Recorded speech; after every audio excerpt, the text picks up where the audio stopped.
আমি আপনাদের সামনে একটি ভিডিও নিউজ নিয়ে আসলাম। আমাদের বাংলাদেশে কিন্তু শীত প্রায় শেষের দিকে, আসছে ফাল্গুন মাস।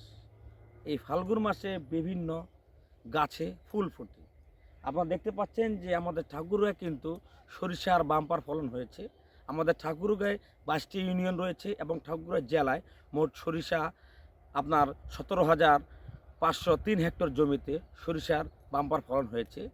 কৃষকদের সাথে কথা বলে দেখলাম, কৃষকরা বলছে গত বারের তুলনায় এবার কিন্তু আবহাওয়া অনুকূলে থাকার কারণে আমাদের সরিষা ভালো হয়েছে।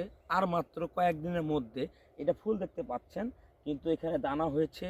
কিছু কিছু জায়গায় কিন্তু সরিষা কাটাও শেষ হয়ে গেছে। কৃষকরা বাড়িতে নিয়ে যাবে। সরিষার দাম কিন্তু ব্যাপক চাহিদা বেড়েছে। শীতের মৌসুমে ঠাকুরগাঁও সদর উপজেলা মাঠ জুড়ে এখন হলুদ রঙের সমারোহ। দিগঞ্জ জুড়ে সরিষার ফুলে ছেয়ে গেছে মাঠে পর মাঠ। সকালে হালকা বাতাসে দোল খাওয়া সরিষার ফুলে যেন প্রকৃতি নিজ হাতে হলুদের গালিচা বিছিয়ে দিয়েছে।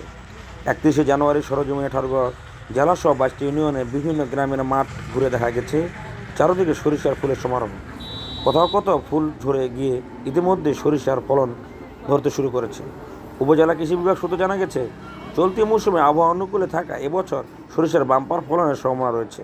বর্তমান অধিকাংশ জমিতে সরিষার ফুল শোভা পাচ্ছে এবং কিছু জমিতে ফলন আসতে শুরু করেছে। চলতি মৌসুমে জেলায় মোট 17,305 হেক্টর জমিতে সরিষা 14, 17, 18 ও 20 জাতের আবাদ করা হয়েছে। ডলারহাট গ্রামের কৃষক সুমন ইসলাম বলেন, এবছর 1 বিঘা জমিতে সরিষার আবাদ করেছি ও চাষে খরচ কম এবং পরিশ্রম তুলনামূলক কম।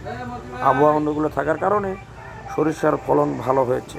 আমার জমিতে ইতিমধ্যে ফল আসতে শুরু করেছে। আশা করছি 2 মাসের মধ্যেই সরিষা ঘরে তুলব। ভোলাজান গ্রামের কৃষক ফারুক হোসেন বলেন, আমি প্রতি বছরই সরিষা আবাদ করেছি এবং ভালো ফলন পাই। গত বছরের তুলনায় এবছর আবহাওয়া বেশি অনুকূলে থাকার ফলন আরও ভালো হয়েছে আশা করি। ঠাকুরগাঁও কৃষিবিদ মাজেদুল ইসলাম বলেন, চলতি মৌসুমে আবহাওয়া ও পরিবেশ সরিষা চাষের